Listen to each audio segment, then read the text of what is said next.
dramatičen razvoj dogodkov na političnem prizorišču, znova z več napetosti med izraelsko vlado in pravosodjem. Najprej je koalicija sprejela zakon, ki prepoveduje aretacijo ultraortodoksnih izogibalk vojaškega roka.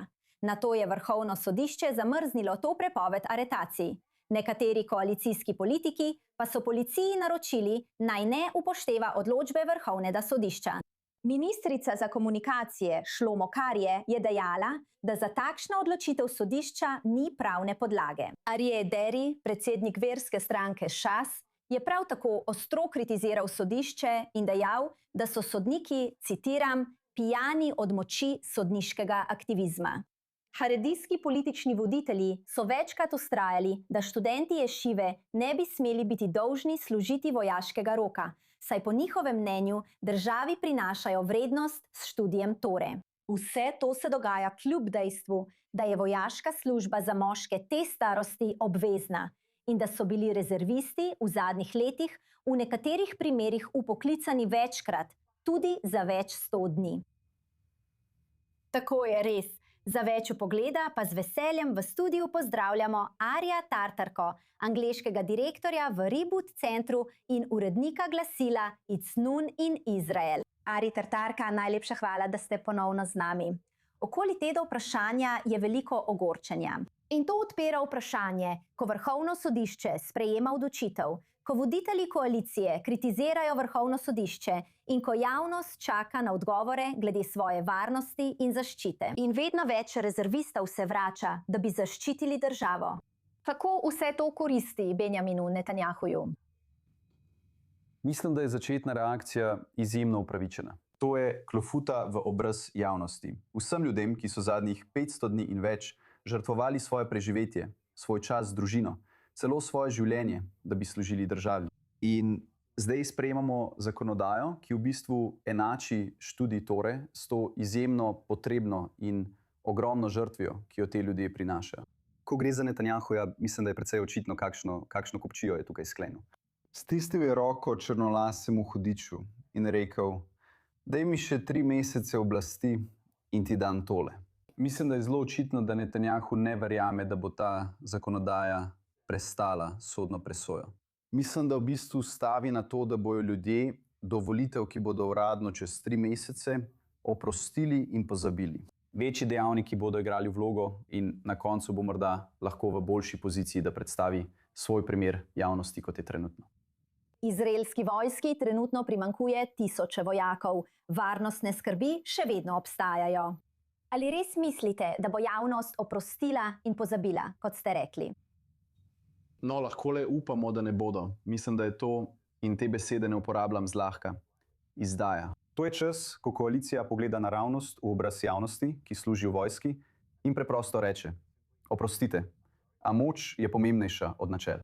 Pohvalim tiste člane Kneseta, vključno z Danijem Luzom, Shiro Haskel in Julijem Edelsteinom, ki so se odločili, da so načela pomembnejša, ki so rekli: nisem pripravljen sprejeti te zakonodaje. To je preprosto v nasprotju z mojimi vrednotami.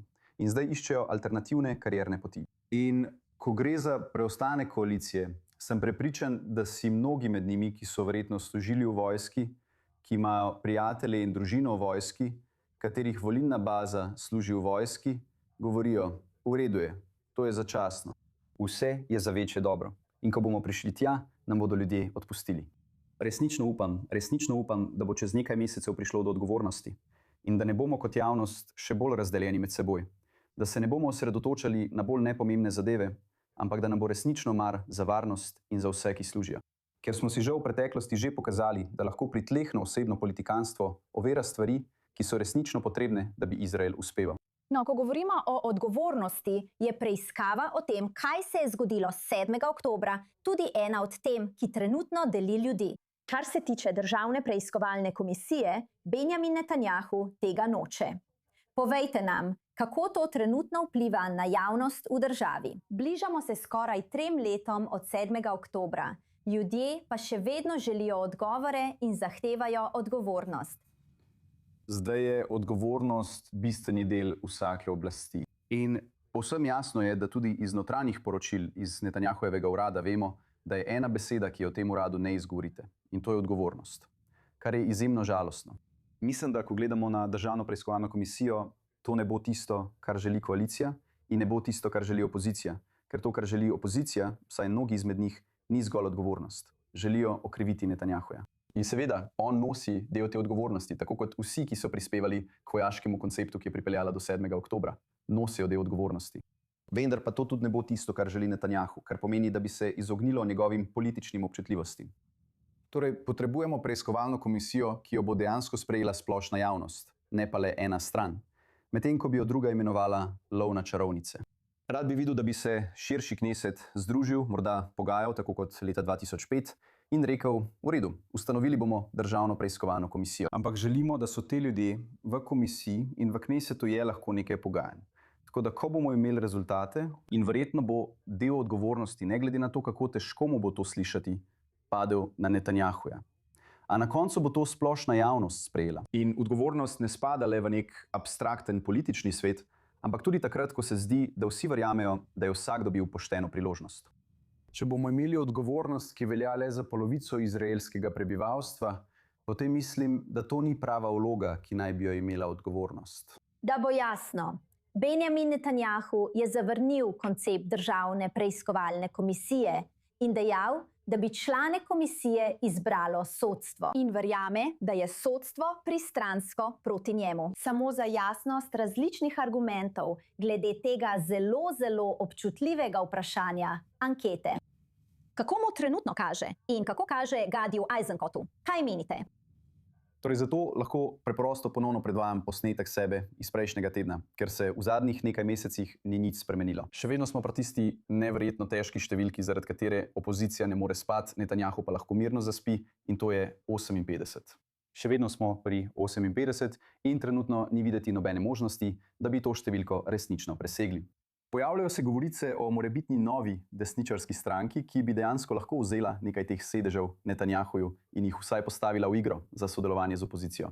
Bomo morali počakati, ali se bodo ti ljudje res pojavili. Trenutno je tako, da opozicija v bistvu premešuje iste karte. Vidimo, da Eisenkot po zadnjih anketah pridobiva in ima, mislim, 24, kjer je že za 2 presegel Likud. Ampak te 2 dodatna sedeža prihajata predvsem od Beneta, ne prihajata od Likuda. In zagotovo, če želi opozicija videti preprosto večino na letošnjih volitvah, bo morala ta priti z druge strani, ne samo od Beneta. V prihodnjih mesecih bo prišlo do številnih potez, združitev in manevrov. Ari Tartarka, cenimo vaš pogled. Najlepša hvala. Kot vedno, hvala, da ste bili tukaj v studiu. Hvala, da ste me povabili. In seveda, volilni dan 27. oktobra.